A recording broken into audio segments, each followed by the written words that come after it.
안녕하세요. 김덕주 실장입니다. 지난 G마켓 판매 제대로 시작하기에 이어 옥션 제대로 시작하기를 시작하겠습니다. 옥션은 현존하는 전자상거래 판매 채널 중에 가장 오래된 사이트입니다. 많은 구매자들을 판매자로 전향시킨 사이트이기도 하고요. 그래서 판매자들에게 굉장히 익숙한, 어떻게 보면 한 시대를 이끌어온 추억의 TV 프로그램과도 같은 사이트입니다. 옥션 사이트는 G마켓과 비슷한 구조를 가지고 있지만 영역별 용어가 조금씩은 다르기 때문에 익숙해지실 필요가 있고요. 우리는 어려서부터 좀 암기하는 거에 약한 부분을 가지고 있지만 집중해서 보시다 보면 결국은 익숙해지실 거고 판매를 더 잘할 수 있을 거라 확신합니다. 오늘도 영상 끝까지 잘 봐주시고 구독과 좋아요 그리고 알림 설정까지 부탁드리겠습니다. G마켓 영상에서 설명드렸던 것처럼 대부분의 사이트들은 모바일과 PC를 구분해서 놓습니다. 그런 이유 중에 하나는 PC는 좀 더 다양한 모습들이 보이게 만들고 모바일은 정말 중요한 것들만 집중해서 보여줘야 되기 때문인 거죠. 포털 사이트에 옥션이라고 검색하시거나 혹은 www.auction.co.kr을 직접 입력해서 들어오시면 됩니다. 먼저 보이는 것은 메인 페이지입니다. 뭔가 옥션은 건강과 헬스에 초점이 맞춰져 있는 분위기예요. 식품군이 주로 보이고 잘 보이지 않던 남성 의류 상품이 보이기도 하고요. 캠핑이나 레저 상품들도 눈에 띄는 걸 보면 옥션의 타겟팅은 젊은이들보다는 좀 더 돈이 있고 나이가 있으신 분들이 아닐까라는 생각이 들 정도입니다. 메인 페이지를 좀 더 살펴보면요. 어느 사이트나 가지고 있는 메인 배너, 전 시간에도 이 부분은 제휴를 통한 마케팅 영역이라고 소개한 바 있고요. 그 아래 올킬 행사 상품, 2점 제휴가 되어 있는 몰들과 옥션 베스트 상품들을 볼 수 있습니다. 맨 하단에 판매자들이 광고할 수 있는 찬스 쇼핑과 찬스 아이템 영역이 활성화되어 있는데요. 구자도 너무 적고 너무 아래에 있어서 고객의 도달이 얼마나 될지에 대한 부분이 아쉬움으로 남는 부분이기도 합니다. 실장님, 모바일 화면도 보셔야죠. 네, 옥션 모바일 화면입니다. 모바일은 어플을 설치해 주시는 게 좋겠죠. 메인 배너가 가장 먼저 눈에 들어오고 그 다음에는 올킬이 보입니다. 내려도 계속 올킬이네요. 중간중간 추천 기획전이 있기는 하나 거의 다 올킬 프로모션에 참여한 상품이 보인다는 것을 알 수 있습니다. 올킬은 누구나 가능합니다. 다만 올킬을 참여했다고 다 메인에 노출되는 것은 아니겠죠. 옥션 MD와 협업하여 시즌 판매량, 고객 선호도 등 여러 조건들을 따져서 선별된 상품이 노출된다고 생각하시면 됩니다. 그래서 주로 행사에 노출되는 상품이 브랜드인 이유가 있는 것이고 내 상품이 그만큼의 파급력이 좋은 상품이다 라고 생각이 드시면 제안해서 한번 올킬의 메인 상품으로 노출해 보는 것도 좋은 기회가 될 거라고 생각합니다. 자, 그러면 검색 결과 화면을 볼까요? 옥션의 검색 결과는 G마켓과 유사하지만 용어가 서로 다르다고 했죠. 그래서 이제부터는 집중해서 보셔야 합니다.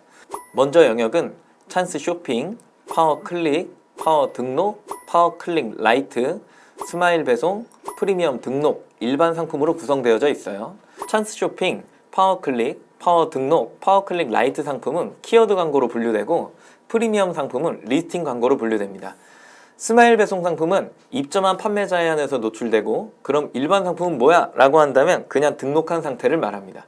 천천히 아래로 내려볼게요. 찬스 쇼핑 5구자, 파워클릭 8구자, 파워 등록 10구자, 파워클릭 라이트 8구자, 스마일 배송 6구자가 나오고 그 이후부터는 구자의 수가 정해져 있는 것이 아니라 프리미엄 리스팅 광고를 적용한 모든 판매자가 나오기 시작합니다. 내려도 계속 나와요. 프리미엄 상품이. 이렇게 계속 스크롤을 내리다 보면 언젠가 일반 상품이 나오는 거예요. 마치 갓 입대한 훈련관과 같다고 보시면 됩니다. 그만큼 프리미엄을 달고 판매하셔야 검색 결과 노출에 유리한 고지를 선점할 수 있다라고 하는 겁니다. 판매자들이 그만큼 프리미엄을 많이 달았다는 이야기의 반증이 되기도 하겠죠. 모바일 화면에서는 파워 클릭 라이트, 찬스 쇼핑, 스마일 배송, 프리미엄 상품, 일반 상품으로 구성되어져 있어요. PC와 조금은 다르게 나오는 영역은 딱 하나, 모바일 찬스 쇼핑입니다. 그 외 다른 영역은 동시 노출이 되기 때문에 기억하셔야 하는 것은 찬스 쇼핑 상품 광고는 모바일에 별도로 설정을 해줘야 된다는 겁니다. 카테고리는 홈페이지를 구성하는 가장 기본 단위입니다. 모든 판매 채널은 이 기본 단위를 시작으로 그 위에 검색어가 얹혀져서 나오는 형태를 띠기 때문에 내가 등록하려고 하는 카테고리에 대분류, 중분류, 소분류가 어떤 방식으로 구성되어져 있는지를 주의 깊게 살펴볼 필요가 있습니다. 이것을 검색 정확도라고 이야기를 합니다. 이 분류의 기준으로 인해 검색 노출에 영향을 미치고 아이템을 확장하고 구성하는 방식이 정해지기 때문에 옥션뿐만 아니라 등록하고자 하는 모든 채널의 카테고리의 구성을 꼭 확인하셔야 합니다. 대분류에는 찬스 쇼핑 상품, 파워클릭, 옥션 베스트, 금주의 주목 상품 순으로 상품이 노출되며 중분류, 소분류는 검색 결과 페이지와 영역별 용어가 똑같기 때문에 이게 검색에 적용한 것이 카테고리에도 노출된다라고 생각할 수 있는데 이 영역도 별도의 설정을 따로 해주셔야 됩니다. 개별로 설정해줘야 하는 영역이 있고 금액별 상위가 나오는 곳도 있어서 이런 부분은 광고 시간에 조금 더 자세히 설명드리도록 하겠습니다. 옥션과 지마켓은 같은 회사입니다. 하지만 원래는 별개의 회사였죠. 서로의 생각이 달랐고 추구하는 사업의 방향도 달랐습니다. 분명히 시장이 요구하는 또는 고객이 요구하는 것들로 인해 서로 비슷한 모습을 보이며 성장한 것은 맞습니다. 하지만 원천에 쌓여있는 고객의 분포나 매니아층은 확실히 다르다라는 것이 느껴지는 게 판매를 해보시면 충분히 느껴지는 것들 중에 하나입니다. 영역은 비슷한데 용어가 달라, 이건 왜 이래? 어렵게 구성한 거야? 라고 하시는 분들이 계시겠지만 똑같아야 한다면 분리되어 있을 필요도 없겠죠. 판매를 하시다 보면 아이템별로 특성이 있어 기대하지 않은 곳에서 매출이 나오는 경우도 있습니다. 혹은 가격이 높아도 매출이 형성되는 곳이 있다라고 하는 거죠. 그게 앞서 말씀드렸던 매니아층이 형성됐다라고 하는 반증이기도 합니다. 그렇기 때문에 판매자는 다양한 곳에서 다양한 아이템을 운영할 수 있는 마케팅 능력을 갖춰야 합니다. 그것이 판매자의 영원한 숙명이라고 생각하셔야 되고 매번 같은 일을 반복하겠지만 이것들이 익숙해져서 지마켓이든 옥션이든 또는 그 다른 판매 채널에서도 살아나는 방법을 익히셔야 합니다. 다음 시간에는 지마켓 옥션 상품 등록편에서 뵙겠습니다. 감사합니다.